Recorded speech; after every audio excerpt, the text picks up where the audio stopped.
네, 안녕하세요. 오늘은 공사의 꽃, 기포, 방통타설에 대해서 알아보도록 하겠습니다. 첫 번째로 기포, 방통타설전 사전 준비에 대해서 알아볼 거고요. 두 번째로 기포 콘크리트 타설, 세 번째로 방통타설, 그리고 요약 정리하겠습니다. 네, 첫 번째로 기포, 방통타설전 준비 사항입니다. 예, 지금 보고 계시는 사진은 바탕 정리를 해 놓은 거예요. 여기는 부대 시설이고 이쪽은 세대인데 거의 먼지가 없도록 청소를 하셔야지 나중에 기포 방통 타설하고 들뜸하자가 발생하지 않습니다. 예, 지금 보고 계시는 거는 아파트 세대예요. 이 아파트 세대에 첫 번째로 해야 될 게 이 방통막입니다. 이 기포 방통을 타설하기 전에 이 방통막이를 해야지 타일 공사와 간섭되지가 않습니다. 그래서 이쪽은 현관 쪽이라서 타일 방통을 따로 칠 거기 때문에 이쪽 세대 쪽 그리고 이쪽 신발장이 하부까지 되는 이 부분, 신발장 같은 경우에 일부분은 이렇게 방통을 같이 칩니다. 보시면 이 방통이 치기 전에 이 방통막이를 하잖아요. 이 방통막에는 지금 보고 계시는 것처럼 이렇게 줄자지를 해서 반드시 확인해야 됩니다. 그래서 사전에 이 방통막이를 할 때 줄자지를 해서 확인을 하고 여유 치수가 있는지 확인한 다음에 방통막이 시공을 해야 됩니다. 가끔씩 작업하시는 분들이 방통막이를 안쪽으로 설치하는 경우가 있어요. 그럼 나중에 방통을 치고 나서 다 할석을 해야 됩니다. 그렇기 때문에 이 방통막이 설치할 때 한번 확인해 보시고 그렇게 작업해 주셔야 됩니다. 지금 보이시는 게 이제 방통막이를 설치하고 나서 줄자질로 확인을 하는 겁니다. 보면 이렇게 한 오전 정도 이 뒤쪽으로 셋백을 해 놓습니다. 그래야지 현관 석재 걸레바지가 돌아갈 수 있습니다. 여기도 마찬가지예요. 여기도 한 오전 정도 셋백해서 이 방통막이를 설치하고 나중에 이 방통막이를 떼고 석재 걸레바지를 시공하게 되어 있습니다. 지금 보고 계시는 거는 방통 먹매김을 한 거예요.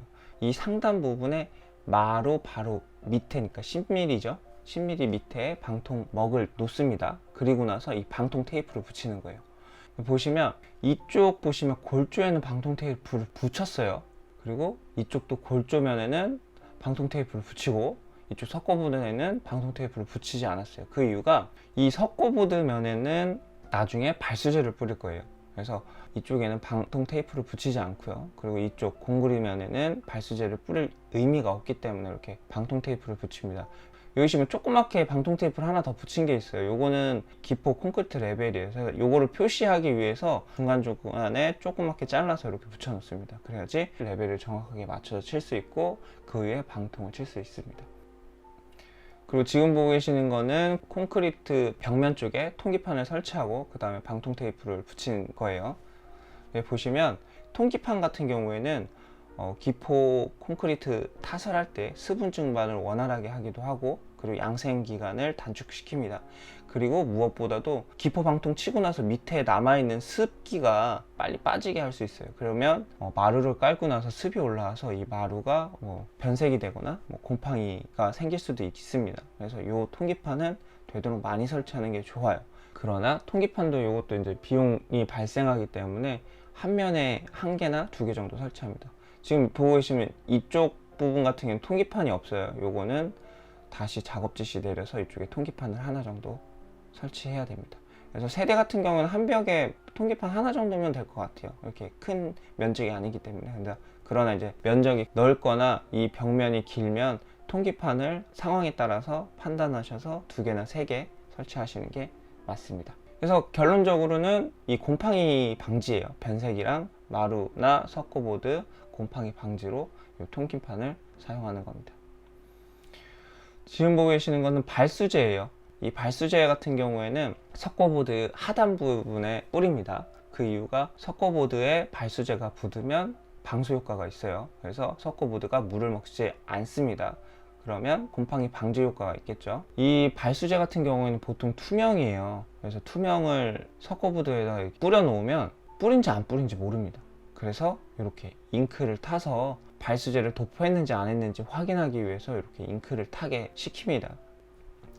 지금 보고 계시는 게 발수제까지 도포하고 그 다음에 이제 층간차음제를 설치한 거예요. 이 층간차음제는 이 테두리 부분이랑 이 층간 차음제 만나는 부분은 반드시 이렇게 테이프로 보양을 해야 됩니다. 그래서 이 기포 콘크리트가 이 층간 차음제 밑으로 흘러 들어가지 않도록 밀실하게 해야 됩니다. 이런 부분이 있어요. 이제 이렇게 만나는 부분, 구멍 뚫고 따야 되는 부분, 이런 거는 이제 우레탄 폼을 싸서 기포 콘크리트가 밑으로 들어가지 않도록 이렇게 작업하셔야 됩니다. 지금 보이시는 거는 이쪽 보시면 욕실 쪽이에요. 욕실 쪽에 요 난방배관이 지나가는 이 배관을 연결한 두 관 쪽에 이제 우레탄 폼이나 이렇게 테이프로 보양을 해서 이쪽으로 새어 들어가지 않도록 이렇게 한 겁니다. 기포 방통을 치면서 이쪽도 기포 방통을 쳐요.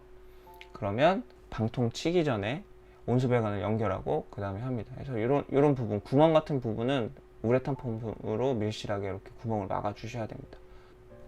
지금 보고 계시는 것은 최하층이에요. 여기가 필로티 바로 위에 세대인데, 필로티 바로 위에 세대는 단열재를 붙여요. 층간차음제가 하는 게 아니라. 그 이유는 뭐 단열 효과 때문에 그러겠죠. 밑에 최하단층에는 이렇게 단열재를 붙일 때 밀실하게 이렇게 테이프를 붙여서 이 기포 콘크리트가 밑으로 새어 들어가지 않도록 하기 위해서 이렇게 붙이고요.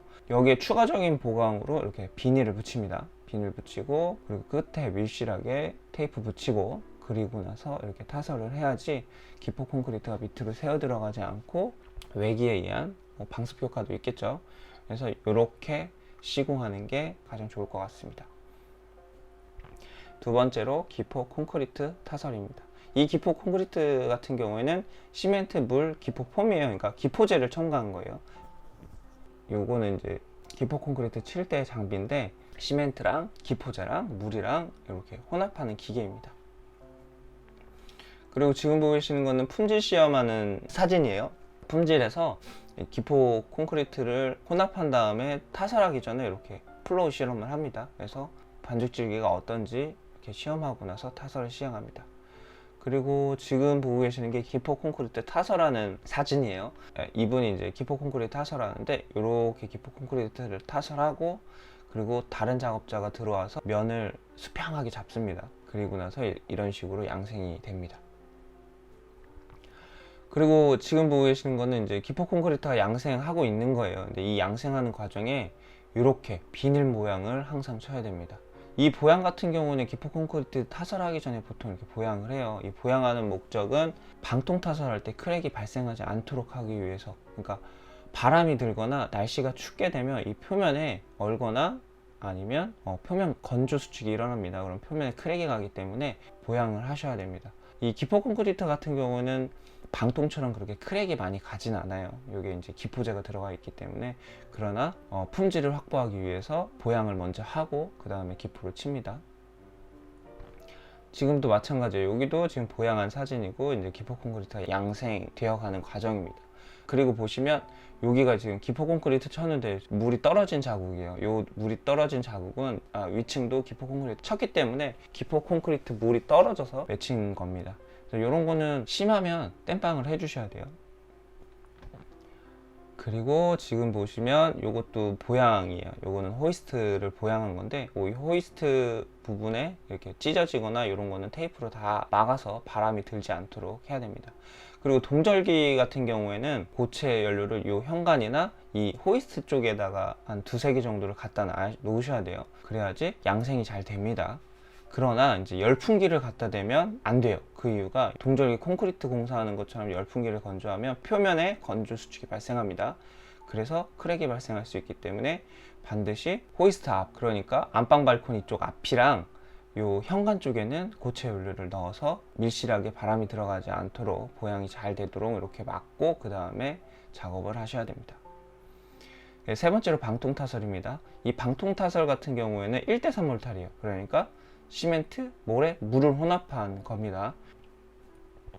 네, 지금 보고 계시는 사진은 목업 세대 할 때 진행하는 장비입니다. 이 방통 장비 같은 경우는 콘크리트 레미콘 업체에서 1대3 몰타를 받아다가 이렇게 치는 거예요. 근데 1대3 몰타를 받을 때 레미콘 업체에서 이제 자갈이 조금 있습니다. 그래서 자갈을 걸름막 하는 기계예요. 그래서 요거를 아파트 쪽으로 이제 뿜어주는 기계입니다. 요것도 마찬가지예요. 거름망이 있고 자갈이 있으면 요 밑에 걸름망 통해서 밑으로 떨어지겠죠. 그래서 이렇게 소량의 방통 타설할 때 이렇게 씁니다. 이런 거는 뭐 빌라나 단독주택 칠 때 주로 이런 기계를 씁니다. 지금 보고 계시는 게 본공사용이에요. 본공사용 같은 경우는 이렇게 사일로를 넣습니다. 이 벌크 차량이 이 사일로 안에 레미타를 꽉 채웁니다. 이 사일로 사용할 때 물이 항상 필요합니다. 그래서 물 이 2마대 정도를 세팅을 해놨는데 이 2마대 이외에도 우수저류조에 물을 가득 채워서 방통 칠 때 물이 부족한 사항을 대비하셔야 됩니다. 지금도 마찬가지예요. 여기 사일로가 이렇게 있고요. 그리고 벌크 차량이 들어와서 이제 레미타를 이 안으로 넣는 겁니다. 네, 지금 보시는 거는 세대 안에 기포방통 타설하고 나서 이제 엑셀관을 연결한 거예요. 이 엑셀관을 이제 난방배관이라고 하죠. 이렇게 깔끔하게 엑셀관을 설치를 합니다. 이 엑셀관 같은 경우는 이제 화장실도 한 줄이 연장을 하죠. 엑셀관을 화장실 쪽에 연결하고 그 다음에 요 부분, 요런 부분 밀실하게 막아줍니다. 그래서 방통을 타설하게 됩니다. 네, 요거는 지금 크랙 방지를 위해서 온수분배기 자리에 이제 메쉬망을 한 거예요. 요것도 메쉬망을 한 건데 이쪽 온수분배기 자리에는 라스로 크랙 방지를 한 거고요. 여기는 메쉬망으로 한 겁니다. 여기가 콘크리트 코너벽 쪽이에요. 이렇게 크랙 방지제를 설치를 합니다. 그래서 이쪽 이렇게 크랙이 발생하거나 이렇게 크랙이 발생하는 것을 방지를 하려고 이렇게 크랙 방지제를 설치를 합니다. 이제 방통을 타설하기 전에 이것도 마찬가지로 이제 플로우 실험을 합니다. 이 플로우 실험을 하고 이 반죽질기를 보고 그 다음에 방통 타설을 시작하게 됩니다. 지금 보이시는 게 이제 방통 타설을 시작한 거예요. 그래서 이분이 이제 방통 타설을 하고 있습니다. 그래서 안쪽서부터 이렇게 방통 타설을 해서 이렇게 나옵니다. 방통 타설하고 그리고 나서 이쪽에 보시는 작업하시는 분은 이 방통 타설을 한 다음에 이제 셀프 레벨링이 잘 될 수 있게 방통 친건을 수평이 맞도록 이렇게 잘 조절을 해줍니다. 예, 지금 이제 방통을 치고 난 다음에 모습이에요. 그리고 나서 방통이 끝나고 양생이 되고 물이 조금 빠지면 이제 이 작업하시는 분들이 들어갑니다. 그래서 한 번 더 밉니다. 그래서 이거는 보통 3번 정도 밀게 되는데 안에 들어가셔서 이제 시야기를 잡습니다. 이제 재물 마감이라고 하죠. 이 방바닥이 반듯하게 나올 수 있도록 그렇게 작업을 합니다. 그리고 나서 이제 방통 타설하고 시야기까지 잡은 다음에 이렇게 이제 물기가 한없이 맺혀집니다. 이게 방통을 치고 나면 수화열이 발생합니다. 이 수화열이 공기 중에 있다가 열기가 식으면서 물기로 해서 다 떨어진 거예요. 이 물기가 많으면 문제가 이 석고부두면에 곰팡이가 생깁니다. 그래서 한 3일, 4일 정도 양생한 다음에 반드시 환기해서 이 물기가 다 나갈 수 있도록 하셔야지 이 석고부두면에 곰팡이가 생기지 않습니다. 지금 보고 계시는 거는 부대시설이에요. 부대시설은 기포를 치지 않습니다. 왜 그러냐면 부대시설 같은 경우는 뭐 피트니스 센터나 뭐 상가 같은 경우에는 바닥 난방을 하지 않기 때문에 기포를 치지 않고 방통만 칩니다. 그래서 방통 칠 때 바탕 정리를 하는데 이 바탕 정리하는 과정에서 아무리 잘 쓸어도 먼지가 있을 수밖에 없기 때문에 이 들뜸을 방지하기 위해서 이렇게 프라이머를 도포를 합니다. 여기도 마찬가지예요. 여기도 청소를 하고 나서도 들뜸에 대한 하자가 발생 우려돼서 이렇게 프라이머를 칠합니다. 여기도 마찬가지예요. 이제 방통막이 하고 그 다음 프라이머를 칠해서 이렇게 관리를 합니다. 저희가 부대시설 같은 경우에는 어린이집이나 노인정 같은 경우에는 바닥 난방을 해요. 아파트도 마찬가지지만 바닥 난방을 하는 경우에는 기포를 치고 엑셀관을 설치하고 방통을 칩니다. 그러나 부대시설이나 상가, 그러니까 부대시설 같은 경우는 피트니스 센터나 관리사무실, 그리고 상가 같은 경우에는 바닥 난방을 하지 않습니다. 거기에는 기포를 치지 않기 때문에 프라이머를 칠하고 이 콘크리트 모체에 방통을 쳐서 마무리를 짓습니다. 그래서 이 차이만 기억해 주시면 될 것 같습니다. 네, 네 번째로 요약 정리하겠습니다. 첫 번째로 기포 방통 타설하기 전에 준비할 사항이 바탕 정리를 합니다. 청소를 하는 거죠. 그리고 방통멍을 놓고 그 다음에 방통 테이프랑 통기판을 설치합니다. 그리고 발수제를 뿌리고 층간차음제를 깝니다. 그러면 기포 콘크리트 타설 준비가 끝난 거예요. 그리고 기포 콘크리트 타설할 때는 시멘트, 물, 기포제를 넣습니다. 이 혼합한 거를 기계를 통해서 아파트 기포 콘크리트 타설을 합니다. 그리고 세 번째로 방통 타설할 때는 난방 배관을 한 상태에서 크랙 방지를 놓고 타설한 다음에 그 다음 환기를 시킵니다. 이 보양은 기포 콘크리트 타설 전에 보통 보양을 해야 됩니다. 보양을 여기에다 추가를 했는데 원래 보통 시공할 때는 보양을 먼저 하고 기포 콘크리트 타설한 후에, 그러면 방통할 때 보양할 필요가 없겠죠. 그리고 나서 방통까지 타설한 후에 한 3, 4일 정도 지나고 환기를 반드시 시켜서 세대 안에 있는 물기를 빼주셔야지 석고보드에 곰팡이가 지지 않습니다. 네, 이상입니다.